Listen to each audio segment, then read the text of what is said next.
संस्कार को छोड़ के बेसंस्कारों की चीज़ों पे ये लोग गाना गाते हैं। जैसे सिनेमा में सेंसर होता है, उसी तरह आज के दौर में एल्बम पे होना चाहिए जो सिंगर गाते हैं, उठते हैं कुछ भी लिखते हैं और गा देते हैं। एक आपने अक्षरा के साथ भी बड़ा चर्चित फिल्म की जिसके बाद आपको मैंने सुना है कहीं से कुछ हम किए वही गाने लगे जी। कौन सी स्त्री हो कि एक महिला हो कि एक लड़की हो कि ये आज इतनी मतलब चीज़ों को फेस करने के लिए स्ट्रांग है। तो मुझे तो चंद फ़ोन आ रहे हैं और फ़ोन में ये कहा जा रहा है कि आप इनके साथ काम करोगे तो आपका कैरियर ख़राब हो जाएगा और आपको काम नहीं मिलेगा, ये नहीं मिलेगा, वो नहीं मिलेगा। कहने से कुछ होता नहीं है, और कोई अगर कुछ कहता है तो उस चीज़ को सुनो और धुनो, फिर आगे अपने आप से धुनो।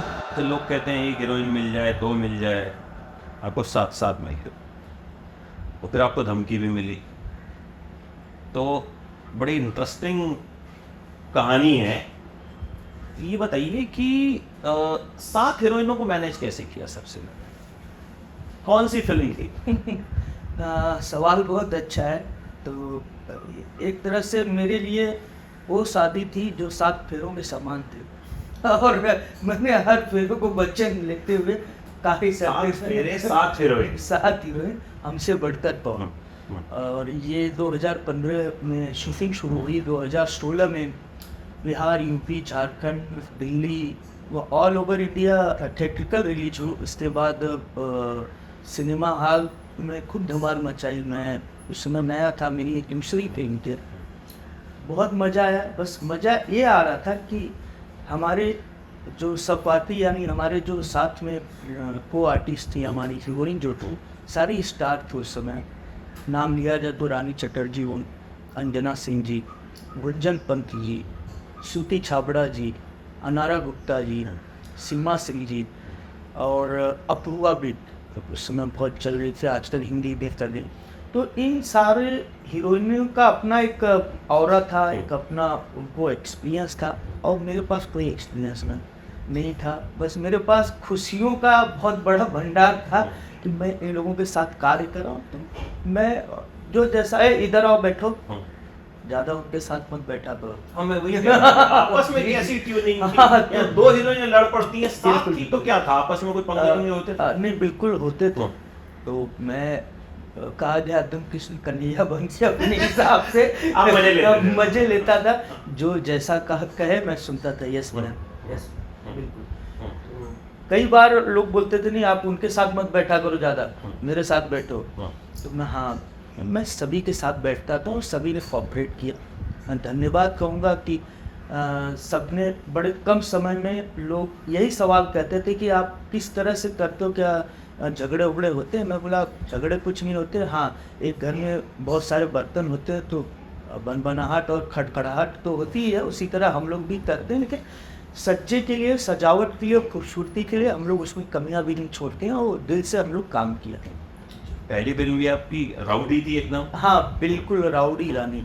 और बहुत उस समय राउडी राठौर एक फिल्म आई थी अक्षय कुमार की 2014। और ठीक उसी के बाद भोजपुरी में वो फिल्म नहीं थी, लेकिन उसी को रखते हुए, क्योंकि उस समय रानी चटर्जी की खुद अक्षय थी, एक स्टार थी अच्छी, तो उनको मद्देनज़र रखते हुए एक नया एक्टर चाहिए होता है उनके अपोजिट में। मुझे कास्ट किया गया इकबाल बख्श जी, जो कि बड़े हिंदी के डायरेक्टर हैं और बड़े बैनर से सिनेमा बन रही थी, तो मुझे कास्ट किया गया। और पनवेल, लोनावाला और मुंबई कई जगहों में, फिल्म सिटी में भी शूटिंग हुई। और राउडी रानी जब आई पर्दे पे तो खूब धमाल मचाई। वास्तव में वो एकदम राउडी हो गई और बड़ा मज़ा आया। और जब मैं बिहार पहली बार प्रमोशन करने रानी जी के साथ गया, तब मुझे पता चला कि रानी जी 8 साल बाद बिहार आई है, पहली बार मेरी फिल्म का प्रमोशन करने। क्योंकि शायद उनका कुछ चल रहा था, कोर्ट कचहरी, बिहार में बैंड था उनके लिए 8 साल। तो मेरी फिल्म में जब वो 8 साल बाद गई, मैं कई सिनेमा घर उनके साथ गया, तो मुझे एक नया अनुभव और एक नया तजुर्बा नज़र आया कि यहाँ की लोग बड़े ही मतलब चाहते हैं कलाकारों को, भोजपुरी लोगों को चाहते हैं। तो बिल्कुल उनके लिए और उनके मनपसंद, उनके कल्चर को मद्देनज़र रखते हुए सिनेमा किया जाता है। बिल्कुल ऑडियंस कभी छोड़े भी नहीं भोजपुरी। अच्छा, रानी चटर्जी भोजपुरी बड़ी है, उनकी क्या आपको सबसे बड़ी खूबी क्या है? उनके साथ काम, पहली फिल्म आपने उनके साथ की, जी। आप नए थे, हाँ। उस्ताद थी, क्या कुछ दिक्कत भी आई और क्या अच्छा क्या लगा कि भाई इस वजह से ये जो है कहीं ना ये कहीं? बिल्कुल अमित सर, आपने बहुत ही अच्छा सवाल किया है। ये मेरे अंदर भी उस समय बहुत डर था, क्योंकि मैं उनकी कई फिल्में देखा था। रानी चटर्जी, ससुरा बड़ा पैसे वाले से लेके एक भोजपुरी का एक सफल अर्निंग उन्होंने समय बिताया है, और एक अच्छी सिनेमा भी उन्होंने दिया है। तो जब मुझे कास्ट किया गया और पहली बार जब मैं पनवेल स्टूडियो सुबह फॉर्म में गया, तो इनका इंट्रोडक्शन सॉन्ग चल रहा था। तो उनके डायरेक्टर ने कहा कि मैडम आपसे मिलेगी। तो मेरे अंदर उस समय बहुत डर था, लेकिन जब मैं मिला तो मुझे ऐसा नहीं लगा कि मैं पहली बार मिल रहा हूँ। और जब सीन शुरू हुआ, टेक शुरू हुआ, तो ये भी नहीं समझ में आया कि मैं पहली बार काम कर रहा हूँ। जो मेरे अंदर डर था कि पता नहीं वो क्या मुझे कहेंगी, किस तरह से ट्रीट करेंगी, और किस तरह से कहेंगी अरे किसको लेके आया, कास्ट कर लिया किस तरह से। तो मुझे सबसे अच्छा ये लगा कि उस फिल्म के अलावा भी मैं उनके साथ 3 फिल्में और किया रानी चटर्जी जी की था। तो मुझे हमेशा यही लगा कि हमेशा नए लोगों को प्रमोट करके, उन्होंने एक शब्द कहा था, मुझे याद आता है आज भी रानी चटर्जी जी का, कि मेरे अपोजिट में जो मेरा हीरो है वो नया है, बहुत सीनियरिटी, बहुत जूनियर है, मायने ये नहीं रखता, प्रेजेंट टाइम में वो मेरा हीरो है। तो एक हीरो के नज़रिए से एक हीरोइन का दायरा और एक हीरो का अपना एक होता है डिग्निटी, उसको मेंटेन करना है सिनेमा में। ये मत सोचना कि आपकी पहली फिल्म, ये सोचना कि मेरी ही पहली फिल्म, हम लोग पहली बार कर रहे हैं लेकिन कुछ नया और अलग कर रहे हैं। तो उनका ये सारी चीज़ें बहुत अच्छी लगती है। वो बहुत नए कलाकारों को कॉपरेट करती है, क्योंकि उनके साथ बहुत सारे हीरो डेब्यू किए हैं, स्टार बने, विराज भट्ट बने, बहुत सारे हीरो जो लाइन में है जो कि डेब्यू कर करके और स्टार बने थे। एक तरह से भोजपुरी की एक लगती हीरोइन नहीं रहे। एक आपने अक्षरा के साथ भी बड़ा चर्चित फिल्म की, जिसके बाद आपको मैंने सुना है कहीं से हम किए वो दिन गाने लगे जी, कौन सी फिल्म? बिल्कुल, कोविड के समय मैंने एक फिल्म की थी, कोविड से पहले, जस्ट मार्च में कोविड लगा था और मार्च में ही रिलीज हुई। बड़े कठिनाइयों के साथ वो फिल्म रिलीज हुई। उस फिल्म का नाम है लव मैरिज। अक्षरा आपकी लव? बिल्कुल, उसमें मैं एज ए नायक और मेरी नायिका अक्षरा सिंह जी थी। और मुझे नहीं पता था, मेरे पास फिल्म आई, इस फिल्म के जो डायरेक्टर थे, निर्देशक थे विष्णु शंकर वेणु जी, कहानी सुनाए, बड़ा अच्छा कहानी था। और मुझे सच में नहीं पता था कि इसकी नायिका अक्षरा सिंह जी। जब मुहूर्त पे हम पहुँचते हैं तो रिवील हुआ कि अक्षरा सिंह जी कर रही हैं और मैं मेरे अपोजिट। और उसी समय उनका कुछ विवाद भी चल रहा था, और ठीक है, जो भी उनका व्यक्तिगत था मसला, बहुत चर्चा में रहा। हाँ, बहुत चर्चे में रहा जी। और इसके बाद मुझे ये नहीं पता था कि उस विवाद के बाद उनकी पहली फिल्म। अच्छा। हाँ, और मीडिया बंधु सारे लोग थे मुहूर्त में। तो ये सवाल उठा, मुद्दा उठा, और मैं देख रहा हूँ कि बहुत सारी न्यूज़, और दूसरे दिन बहुत सारे लोगों का फॉल भी आने लगा कि आपको सिनेमा नहीं करना है। अच्छा। मैं बोला भैया हमारी रोजी रोटी यही सही है, बात। इसी से घर परिवार चलता हो। एक बड़ी एक्ट्रेस के साथ मैं काम कर रहा हूँ, उनका व्यक्तिगत क्या मसला मुझे कुछ लेना देना नहीं, मुझे अपने कार्य से लेना देना है, और मुझे अगर मौका मिल रहा है तो मुझे छोड़ना है। तो नहीं, आपको करना नहीं है ये फिल्म, आप बहुत गलत कर रहे हो, करियर आपका खराब हो जाएगा, आप यहाँ तक की बातें हुई। कट्टू मुहूर्त के एक हफ्ते बाद शूटिंग इसका डेट फाइनल हो गया था। हम डेट पे पहुंचे। अक्षरा जी के साथ भी मेरी पहली फिल्म थी। 2-3 दिन शूटिंग बीता तो मैंने सवाल अक्षरा जी को मैंने कहा कि ऐसी ऐसी बातें हैं। तो उस समय अक्षरा जी ने भी मुझे समझाया, और कहीं रह के मैंने भी उनको समझाया। बहुत सारी बातें हुई। कभी किसी के व्यक्तिगत, मैं क्या, कोई भी इंसान व्यक्तिगत किसी के मसले में न जाए न जाना चाहिए। तो उसी तरह मैंने फिर भी, लेकिन जब हम काम करते थे दोस्त हो जाते हैं, एक अच्छे साथी हो जाते हैं, क्योंकि हमें 15-20 दिन शूटिंग करनी है, एक अच्छी ट्यूनिंग के साथ शूटिंग करनी होती है। तो उन्होंने बहुत सारी बातें कही, तो मेरे अंदर वो हिम्मत आया कि एक स्त्री हो कि एक महिला हो कि एक लड़की हो कि ये आज इतनी मतलब चीज़ों को फेस करने के लिए स्ट्रांग है। तो मुझे तो चंद फ़ोन आ रहे हैं और फ़ोन में ये कहा जा रहा है कि आप इनके साथ काम करोगे तो आपका करियर ख़राब हो जाएगा और आपको काम नहीं मिलेगा, ये नहीं मिलेगा, वो नहीं मिलेगा। तो ये तो बहुत मेरे लिए छोटी बात है, मैं भी देखता हूँ। तो मैं उस सिनेमा किया, सिनेमा बहुत चर्चे में रही, बहुत खूबसूरत सिनेमा बना। उसमें 22 कलाकार रहे सारी इंडस्ट्री के, अवधेश मिश्रा से लेके अयाज खान से लेके विनोद मिश्रा से लेके जितने बड़े भोजपुरी सिनेमा के सारे सपोर्टिंग एक्टर उसमें काम किए। मैं एज ए हीरो और अक्षरा जी एज ए हीरोइन। खूबसूरत फिल्म बनी और उस फिल्म को खेसारी जी ने खरीदी। अच्छा। हाँ, उन्होंने म्यूजिक कंपनी खोला था 26 म्यूजिक। अभी वो नहीं है म्यूजिक कंपनी, वो म्यूजिक कंपनी रत्नाकर जी ने ले लिया। वो सिनेमा खेसारी जी ने खरीदा world wide records, world wide record से, करेक्ट। और वर्ल्ड वाइड से ट्रेलर रिलीज हुआ और धमाल मचाया, खूब मिलियन में उसके ट्रेलर व्यूज रहे। बाद में फिल्म ची टीवी ने खरीदा। बीच में समस्याएं आई, उस सिनेमा को थिएट्रिकल रिलीज करने में 5-7 महीने लगे। लोग तारीख पे तारीख दाम रिकॉर्ड बनाया उस सिनेमा को लेके, लेकिन कुछ फर्क नहीं पड़ा। संजोगवश ठीक कोविड के पहले मार्च में फैब में रिलीज हो गई थी और मार्च तक चली और 22-23 के साथ लॉकडाउन था, तो सारे थिएटर बंद हुए। तब से थिएटरों का हाल भी वही है। तो ये सारी चीज़ें, तो ये रहा लव मैरिज की कहानी।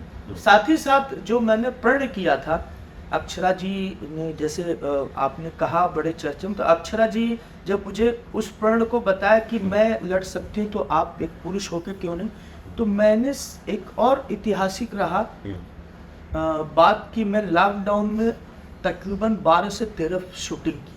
अच्छा। हाँ, सबसे ज़्यादा न्यूज में है, आप लोगों ने ये डाला है न्यूज में। और अच्छे सारी फिल्में, अनिल काबरा जी की 6 फिल्में की। एक बड़ी चर्चे में अभी रिलीज हुई थी नवरात्र में, जय माँ बिंदुवासिनी, मैं और अंजना सिंह।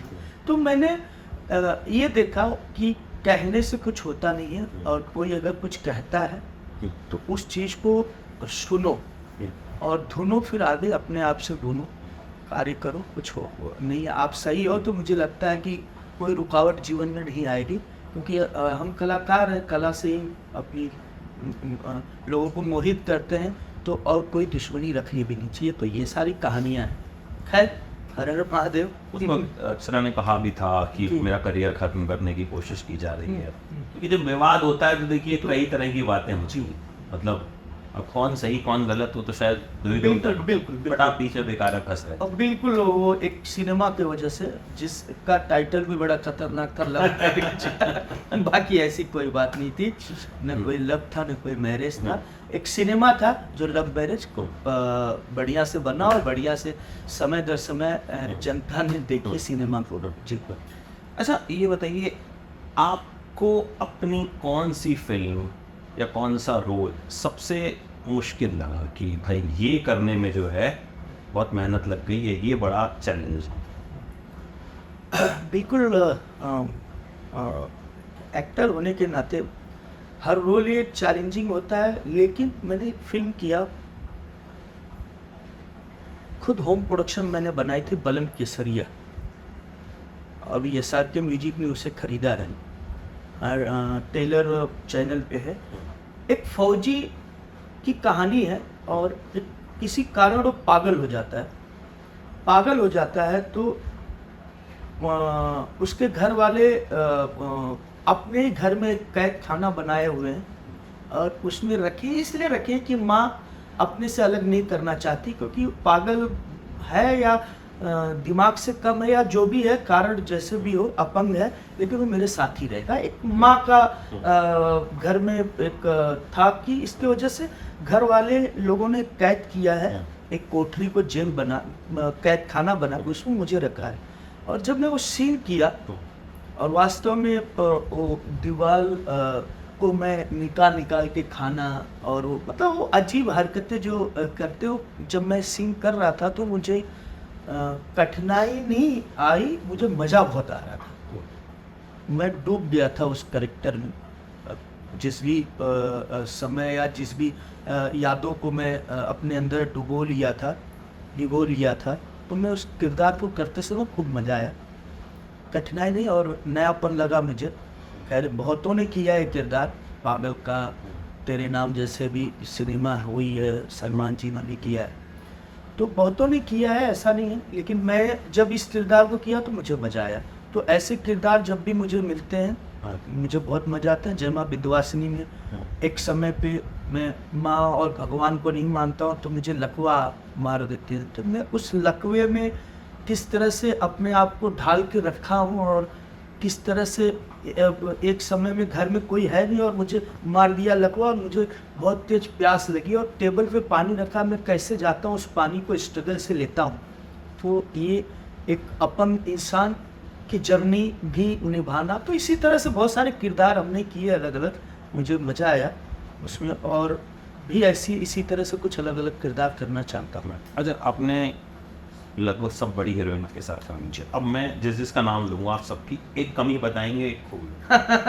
बिल्कुल। आम्रपाली दुबे, कमी क्या है उनकी, पहले बताइए। उनकी कमी भी खूबी के ऊपर है। कमी जैसे भी उनकी ये है कि वो बहुत अच्छा समझा लेती है। अच्छा, हाँ, ये कमी बहुत है। अच्छा डायरेक्शन दे लेती है। बहुत अच्छा उनको मतलब अच्छा चीज़ों में भी अच्छी चीज़ बताने की उनकी आदत है।